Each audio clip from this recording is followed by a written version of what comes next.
Chapter 27, Mishnah 3. The previous Mishnah taught the minimum size required for cloth, sack, leather, and a wooden mat to be able to become tameh.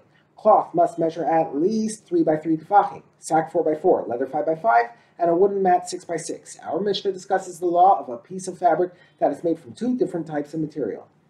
If one makes a piece of fabric measuring 3 by 3 tefachim, the minimum for cloth, by combining 2 tefachim of cloth and 1 tefach of sack, or a piece of fabric measuring 4 by 4 tefachim, the minimum for sack, by combining 3 tefachim of sack and 1 tefach of leather, or a piece of fabric measuring 5 by 5 tefachim, the minimum for leather, by combining 4 tefachim of leather and 1 tefach of mat, the combined fabric is tahor. This is because an inferior material, i.e. one whose required minimum is larger, cannot complete the minimum size of a superior material, i.e. one whose required minimum is smaller.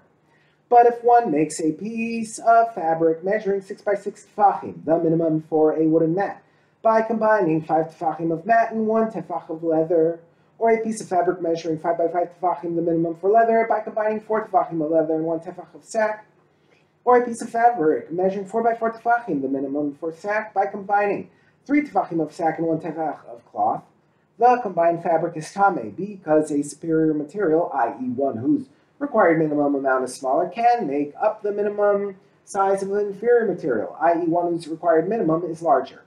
The Mishnah states the general rule. This is the rule. If any of the superior materials was attached to an inferior material, bringing the total size to the inferior material's minimum, the combined fabric can become tameh. But if any of the inferior materials was attached to a superior material, bringing the total size to the superior material's minimum, the combined fabric is tahor.